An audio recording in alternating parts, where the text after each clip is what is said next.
Hey everybody, Pamela Hanson here with my very first broadcast.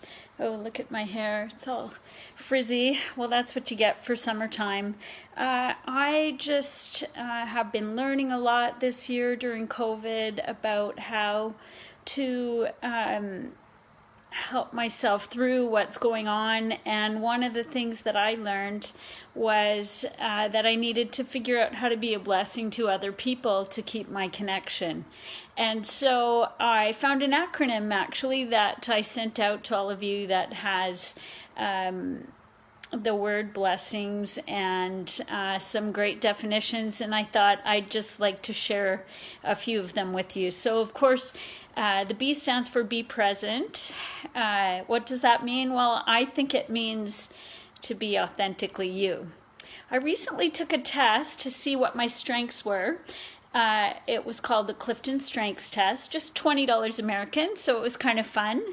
And I was going on the principle, it really talks about how most people are continually concentrating, focusing on what their weaknesses are, and they keep working on those.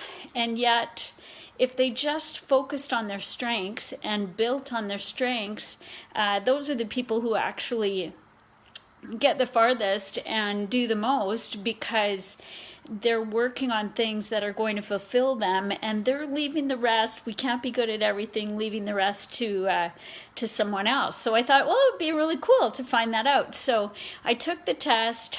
It took about 30 minutes, and you had to be fast. Boy, if you even thought about a question for more than a second, it just moved on. And what I found out afterwards was that 1 in 28,000 people would have the same top 5 qualities as me. And I thought, oh, well, that's pretty good. But what was really surprising was that I found out that 1 in 33 million people would have the same top 5 qualities in the same order. And then when you think about your environment and the choices we make and the things we learn and we love, it just makes us so unique. And I started thinking, wow, we really need to celebrate our differences and to learn to love each other for our differences. So I would say be present to other people, and make sure that you're yourself and you let others be themselves too. So next would be L, which is let the day flow with grace. So I recently was coming home from Smithers. I had gone to see my new grandbaby, and I thought, oh, a 14-hour drive all by myself. Boy, this is going to be a day. So I decided that I was going to just try to live in the flow, and I put on my GPS, and I decided to allow it to take me wherever it went. And it was certainly not the way I was used to going, which was really interesting to me. But I was listening to podcasts and music and praying and singing and talking to people when there was internet, and stopping when I really felt hungry. And I had all these strange things happen. I was driving down the road. It was still snowy in Smithers, and it was just when they'd started the 6 feet apart social distancing. And I looked over. I wish I'd taken a picture, but I didn't. And here's a bunch of caribou kind of lined up along the fence, and they're all 6 feet apart. There must have been 10 of them. Some were sitting down, some were standing up, some were turning backwards. And I thought, wow, even the caribou are doing social distancing. So I got a good laugh out of that, and I started watching the things around me. I had been thinking about a project I'm launching called Little Girl Greatness, and there's a little bit of fear in there as to when you start something new. And I came across a sign that said, you already have everything you need for your project. You need to just start. And I thought, wow, the universe is talking to me.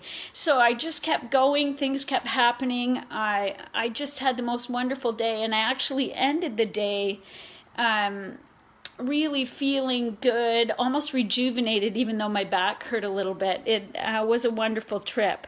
And so I just gave myself grace that day to just be and do, and not to expect a lot, and just only focused on the end goal, just not the stress of trying to figure out where to stop and what to do and where to get gas, and all those things just came on their own.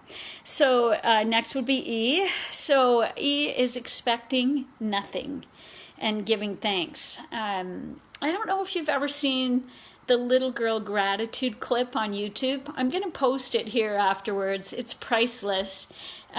She goes on a rant about all the things that she likes while she's standing in the mirror.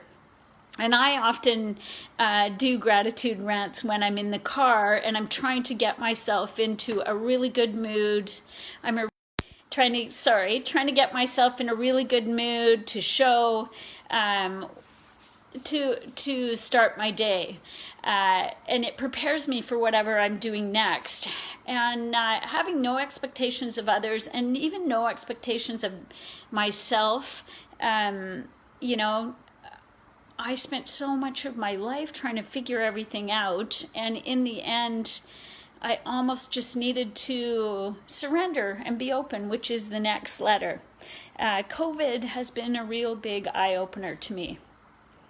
I actually made some really good changes while I've been doing social distancing. I really looked at what we were spending our money on. I got into a slower pace, and it was utterly enjoyable.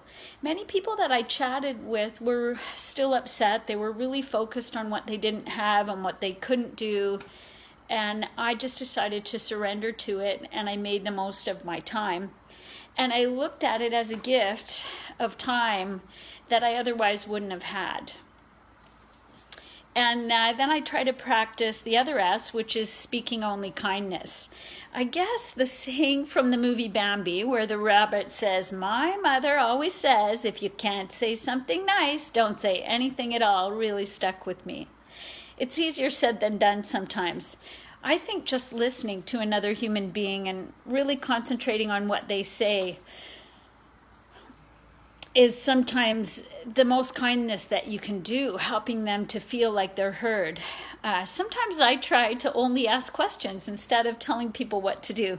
They don't like it when I go, "You should do this," even though I know that's what they should do. But if I ask questions, all of a sudden, when they come up with it themselves and they see it, then it becomes a big aha moment, and it makes for a really fun adventure for me too.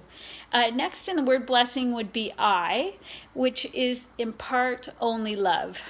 This goes along with kindness. How we show love to somebody today could be in so many different ways. With social distancing, I know I'm missing hugging my mom and spending time with my brother and sister. They haven't been able to come since all this started. And my father was really good at card and letter writing. In fact, he used to write us the most beautiful cards.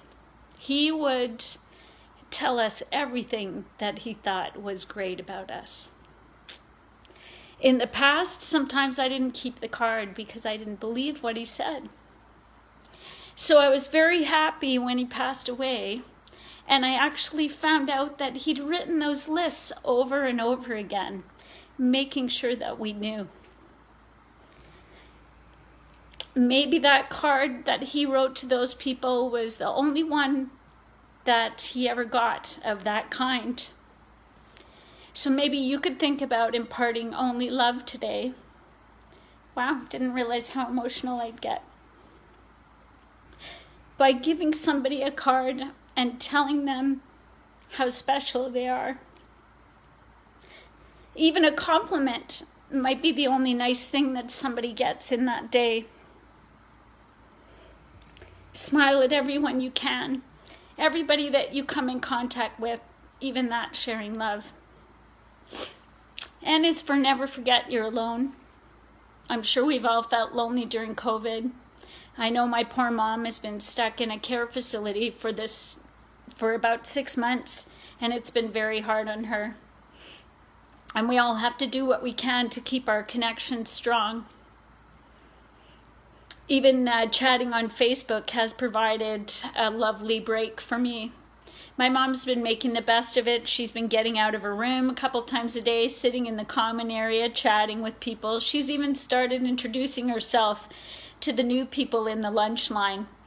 She used to tell people who felt lonely, if you're standing in the closet expecting someone to come and find you, you'll be there forever. You need to make the effort. You need to make the first move.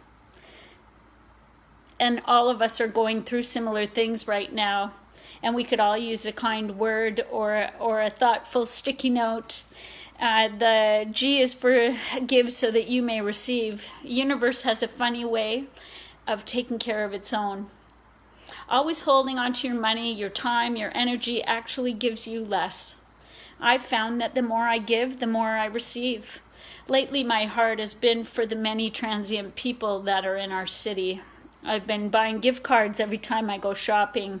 And if I see a homeless person, I give them a gift card. And I've also bought a bunch of small sanitizers because I worry. My daughter said that a homeless man came into the restaurant that she works at and asked for the hand sanitizer and then used it to, he put it all over his body.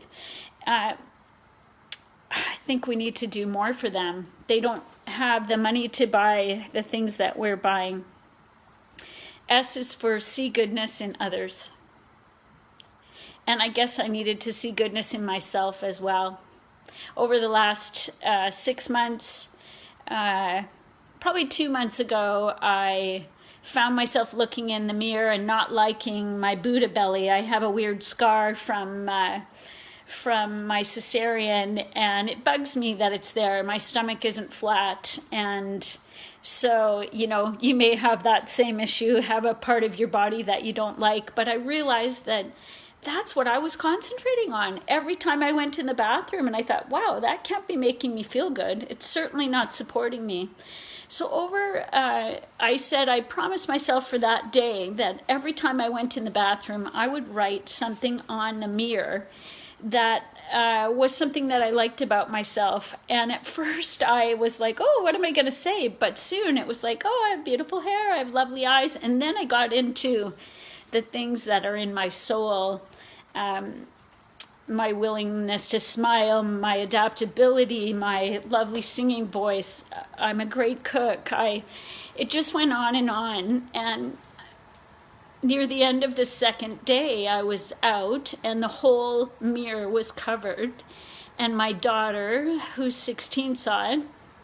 She's 17 now, but she was 16 then. And I called her and she was crying. And I said, what's the matter? And she said, I just saw your mirror. And at that point, I realized that she needed to see that too. And we all need to remind ourselves every time we look in the mirror of the good things that we see in ourselves.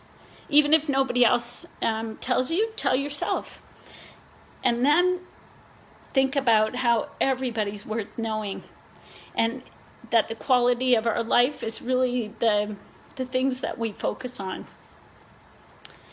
And the quality of our relationships is whether we choose to focus on the 3 or 4 things we don't like about the person, or whether we choose to focus on the 100 great things about them. It's your choice to be a blessing to someone. I hope this has been a great time, and I look forward to sharing with you again. Have a great day.